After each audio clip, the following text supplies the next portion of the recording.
Welcome back to the DC Life Uncensored. It is fight week for Legacy Fighting Alliance 1. And right now we're going to be joined by the last Legacy Fighting Championship champion, Steven Ocho Peters. How you doing? How you feeling heading into fight week? Man, I'm feeling awesome. I'm just ready to go in there and get that first ever LFA title. What does that mean to you to have come up through Legacy, the majority of your fights in your career, and to have won that title as, you know, the promotion was coming to its close? Man, it's just a culmination of my whole career. It shows, that I am one of the best in the world, and, I showed what I'm capable of, and I'm capable of a lot more than that, and that's what I'm going to show on Friday night. 6 in a row. Can you even describe for us what the momentum you're on feels like? Man, I feel like I'm unstoppable. I think I belong in the top 10 of the UFC, top 10 in the world. It's just about establishing myself as such and working my way through the ranks.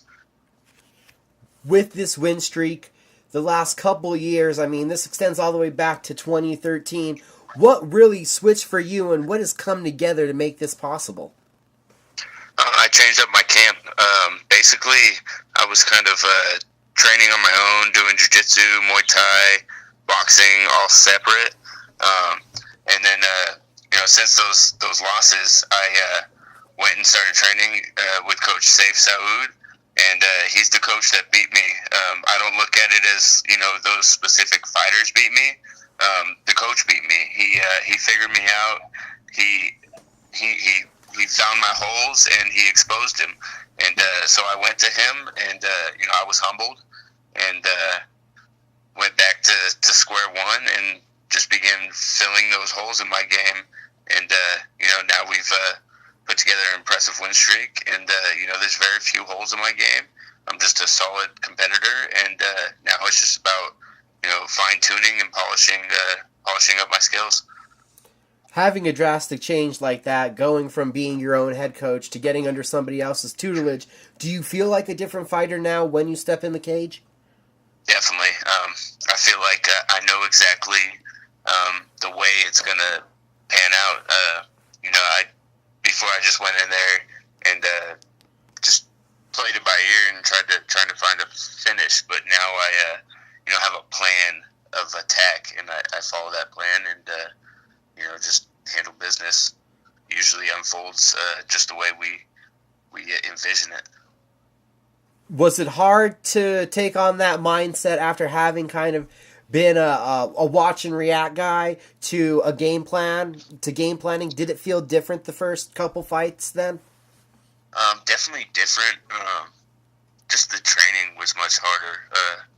Because we actually fought in the gym and went through all those motions in the gym. We go in the cage, I do rounds, fresh partners every round, and we just practiced the game plan each round until I got it down, and I was able to do it with fresh guys, even though I was tired. So when I get in the cage, it seems easy, and I feel like I know what's going to happen before it happens, and it just plays out in front of my eyes. A part of Fortis MMA, I believe this LFA 1, it's a big event for the whole team. You guys got several guys in action on the card, right? Yeah, I think there's 6 of us on the card. So, it's going to be a great night, a lot of energy in our corner, and we're just going to build on it throughout the night. We've done this before. We've gone 5-0, 5-1, 6-0 with Legacy in the past, and we plan on doing that again. And in the corner, it's like when guys come back after each win, you can feel the energy grow and grow. And then me being the main event, I'm just going to be, that icing on the cake. What does that do then for a fight camp to have so many people focused on one day, bringing that intensity?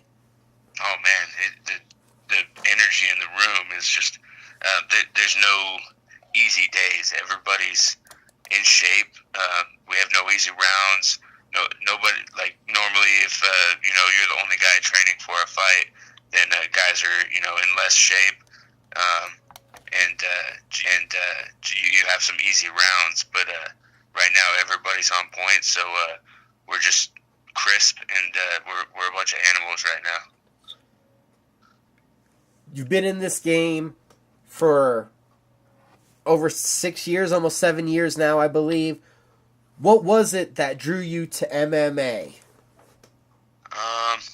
I've been fighting ever since I was a kid. I grew up in Los Angeles, and I didn't really fit in, so I'd get in a lot of fights. I moved to Texas when I was 15, joined the football team, and I was kind of an outcast.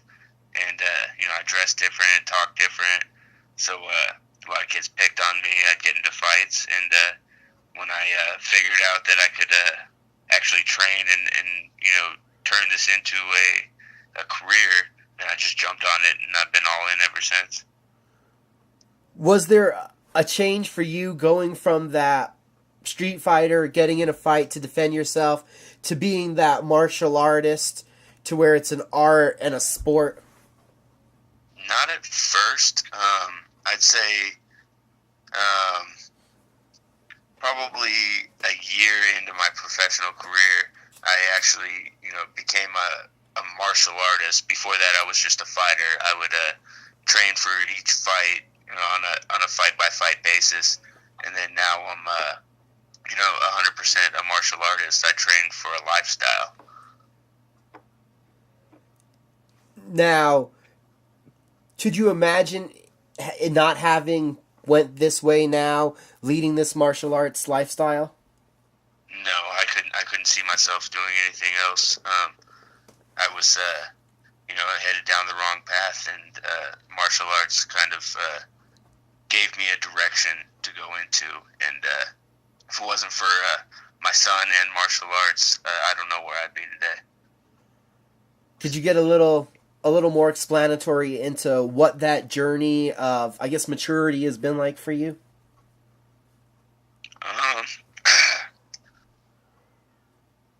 Basically, when I was 15, I was in a lot of trouble with the law, and that carried on through the beginning of my martial arts career. But training for fights kept me out of trouble, and then after the fights, I'd get back into trouble and whatnot.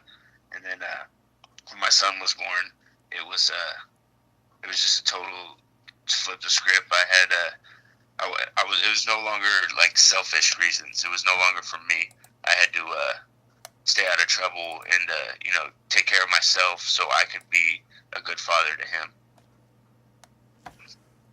How old is your son now? He's 5 years old. Just started kindergarten this year.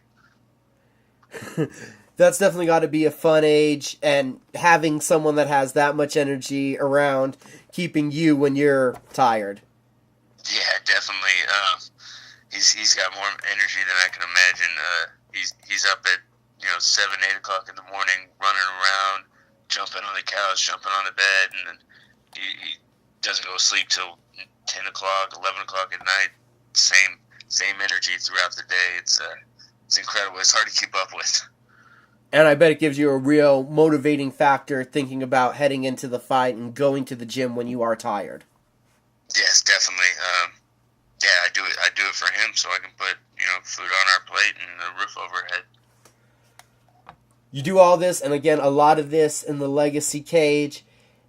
And also, what kind of maturing process was the rivalry you had with Matt Hobart? That was one of the things I remember that really put you on the spot on Access TV. They bring both of you guys to the forefront. What did that do for you, having a rivalry that bring you into such mainstream notability in the MMA world? And it was the rivalry was kind of made by the fans, but I played along with it, and it actually did turn into something.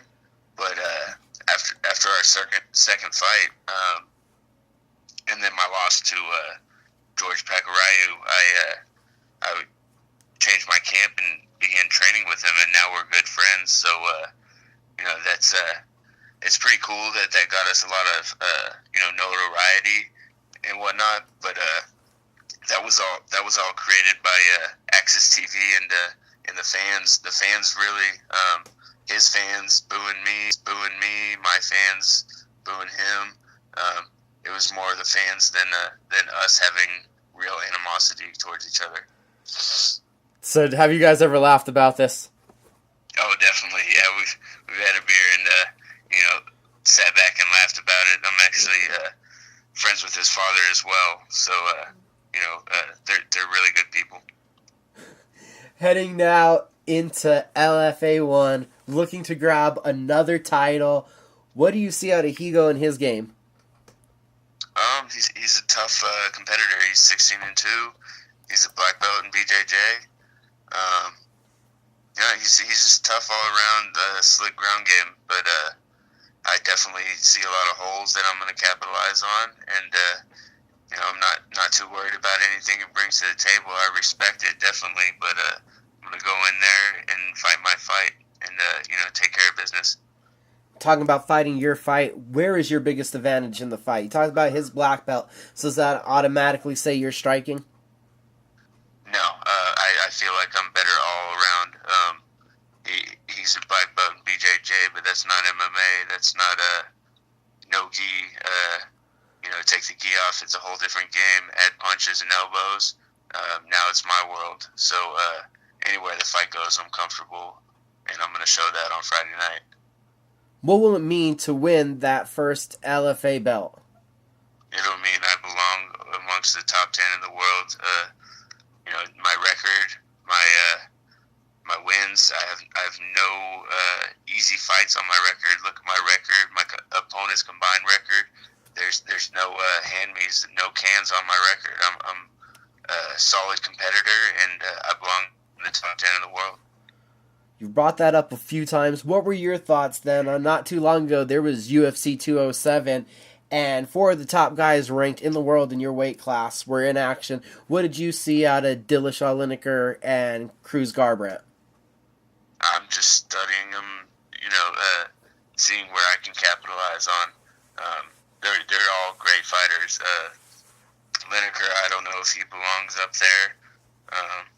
Dillashaw, Garbrandt, Cruz, those are all, those are the top 3.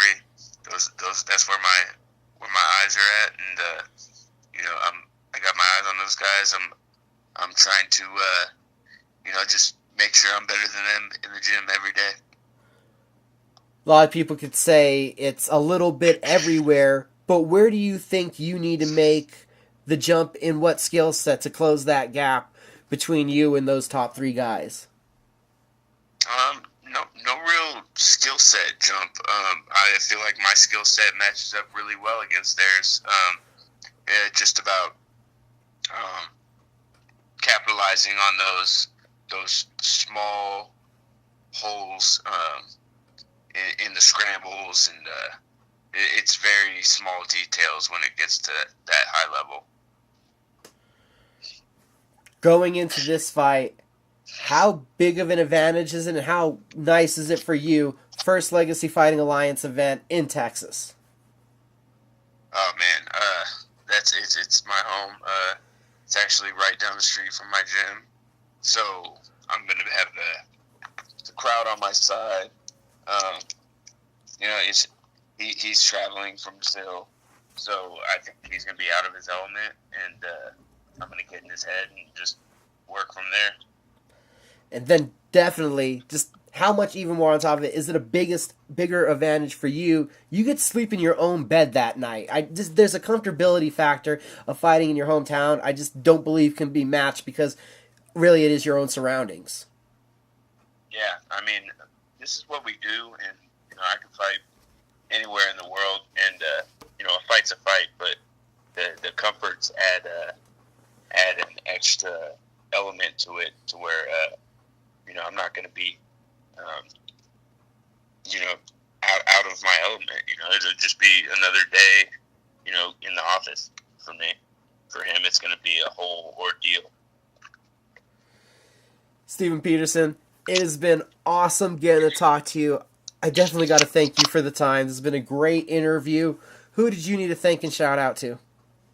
I want to thank my sponsors, Fight Fit Lifestyle, Hutchins Barbecue, Hydro Pros, Zeus Comics in Dallas, CrossFit 380, Fortis MMA, 360 Chiropractic, Healing Response, and check me out on Facebook.com/Ocho Nation, Twitter at 8Ocho08, Instagram at 8Ocho08, and check out my website, FightFitLifestyle.com. I have tons of gear up there, and yeah, check it out. Again, thank you for that. Everybody listening this Friday night, if you can't be there at the Bomb Factory in Dallas, Texas live, tune into Access TV, LFA1, and there'll be more DC Life Uncensored in just a moment.